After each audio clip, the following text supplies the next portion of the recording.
ஜிம்முக்கு போகிற பல பேருக்கு இருக்கிற ஒரு டவுட் பார்த்தீங்கன்னா, எவ்வளவு டியூரேஷனில் ஒரு ஒர்க் அவுட் ப்ரோக்ராம் வந்து சேஞ்ச் பண்ணணும். சில பேருக்கு வந்து இந்த டவுட் வந்து எனக்கு வந்து ஒரு 1 மந்த் ஒர்க் அவுட் பண்ணாலே ஒரு ஒர்க் அவுட் ப்ரோக்ராம் வந்து போரிங் ஆகுது. மந்த்துக்கு ஒன்ஸ் வந்து இதை சேஞ்ச் பண்ணிக்கலாமா அப்படிங்கிற ஒரு டவுட்டும் இருக்குது. ஸோ அதுக்காக தான் இந்த வீடியோ. ஒரு ஒர்க் அவுட் ப்ரோக்ராம் வந்து போரிங்னு ஒரு வேர்டு வந்தாலே அங்கே வந்து ஒரு டிசிப்ளின் கம்மியாக இருக்குதுன்னு தான் நான் ஃபீல் பண்ணுறேன். உங்களோட ஃபிட்னஸ் ஜேர்னியோட சக்ஸஸுக்கான மெயின் ஃபவுண்டேஷன் பார்த்தீங்கன்னா உங்களோட கன்சிஸ்டன்சியும் உங்களோட டிசிப்ளின் தான். உங்களுக்காக டைம் ஸ்பெண்ட் பண்ணி ஒரு ஒர்க் அவுட் ப்ரோக்ராம் வந்து மேக் பண்ணி கொடுக்குறாங்கன்னா அது ஒரு பர்பஸோடு தான் மேக் பண்ணி கொடுப்பாங்க. அந்த பர்பஸ் என்ன, இது எதுக்காக இந்த ப்ரோக்ராம் எனக்கு கொடுக்குறீங்க, இந்த டீட்டெயில்ஸ்லாம் நீங்கள் கேளுங்க. ஃபஸ்ட்டு ஒரு ஒர்க் அவுட் ப்ரோக்ராமை வந்து நீங்கள் சேஞ்ச் பண்ண முன்னாடி உங்கள்கிட்ட நிறைய கொஸ்டின்ஸ் கேட்டுக்கோங்க. 100% நீங்கள் வந்து இந்த ஒர்க் அவுட் ப்ரோக்ராமுக்காக ஒர்க் பண்ணியிருக்கீங்களா? இந்த ஒர்க் அவுட் பிளான் வந்து நீங்கள் ஃபாலோ பண்ணும்போது உங்களோட டயட் ப்ராப்பராக இருந்திருக்குதா? நீங்கள் அதிக நாள் லீவ் எடுக்காமல் ஜிம்முக்கு போயிருக்கீங்களா? இந்த விஷயத்தை கேட்டுக்கோங்க. இந்த டைம் உங்களோட ரெக்கவரிக்கான உங்களோட ஸ்லீப்பு, அதுக்கப்புறம் ப்ராப்பர் ரெக்கவரி டேஸ் கொடுத்து ரெக்கவர் பண்ணியிருக்கீங்களா?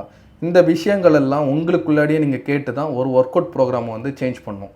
இன்றைக்கி ஒரு ஒர்க் அவுட் ப்ரோக்ராம் வந்து சேஞ்ச் பண்ணணுங்கிற வேர்டு வரும்போது மொத்தமாக ஒர்க் அவுட்டை மாற்றணும்னு கூட அவசியம் கிடையாது. அதில் இருக்கிற training variables, sets, reps, intensity, volume, இந்த மாதிரி விஷயங்களை கூட நம்ம சேஞ்ச் பண்ணிக்கலாம். ஒரு எக்ஸாம்பிளுக்கு சொல்லணுன்னா, நீங்கள் 20 ரெப்ஸ் ஒரு எக்ஸசைஸ் பண்ணிகிட்டு இருக்கீங்கன்னா வெயிட்டை இன்க்ரீஸ் பண்ணி 15 ரெப்ஸ் பண்ணி பார்க்கலாம்.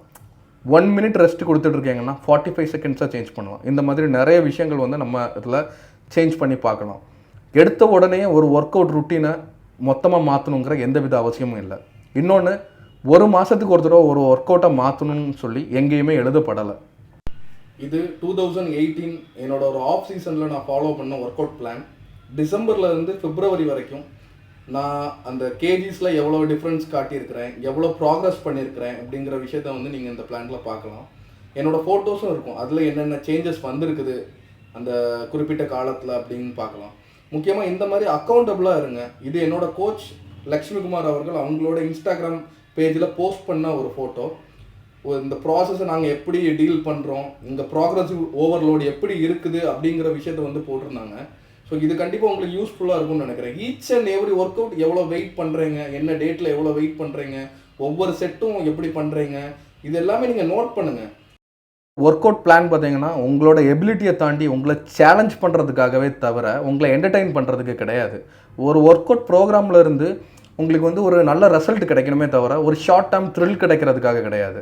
ஹைக்ரேட் ஃபிட்னஸ் பொறுத்த வரைக்கும் நாங்கள் ஒவ்வொரு கிளைண்ட்ஸோட ஒர்க் அவுட் ப்ரோக்ராமும் ஒரு பர்பஸோடு தான் நாங்கள் க்ரியேட் பண்ணுறோம். அவங்களுக்கு ஒரு இன்ஜுரி ஃப்ரீ ரிசல்ட்டை கொடுக்கறதுக்காக தான் எங்களோட ஒவ்வொரு ஒர்க் அவுட் ப்ரோக்ராமும் இருக்குது. அவங்கள சேஃபாக அவங்களோட கோலை நோக்கி ரீச் பண்ணி கொண்டு போகிறது தான் எங்களோட முக்கியமான வேலையாக நாங்கள் நினைக்கிறோம். இங்கே ஹைக்ரேட் ஃபிட்னஸ் பொறுத்த வரைக்கும் என்றைக்குமே ஒரு குயிக் ஃபிக்ஸஸ் கிடையாது. நாங்கள் ஒரு லாங் டேர்ம் ரிசல்ட்டை தான் எதிர்பார்த்து ட்ராவல் பண்ணிக்கிட்டு இருக்கிறோம். முக்கியமான விஷயம், நீங்கள் ஒரு ஒர்க் அவுட் பிளான் வரும்போது ஃபோக்கஸ்டாக இருங்க. செகண்ட் ஒன், கன்சிஸ்டண்ட்டாக அதை ஃபாலோ பண்ணுங்கள். தேர்ட் ஒன், ரொம்ப முக்கியமான விஷயம், அந்த ப்ராசஸை ட்ரஸ்ட் பண்ணுங்கள். அடிக்கடி ஒர்க் அவுட் பிளானை மாற்றினா ரிசல்ட் வரும்னு மட்டும் நினைக்காதீங்க. ஒரே பிளானில் ஸ்ட்ரிக்டாக டிசிப்ளினாக இருக்கிறதுல தான் ரிசல்ட் வரும். டிரான்ஸ்ஃபர்மேஷன் எல்லாமே இந்த பிளானை மாற்றி ஓவர் நைட்டில் வரக்கூடிய விஷயம் கிடையாது. இங்கே ஹார்ட் ஒர்க் பண்ணுறதை விட ஸ்மார்ட்டாக ஒர்க் பண்ணுறது தான் முக்கியம்.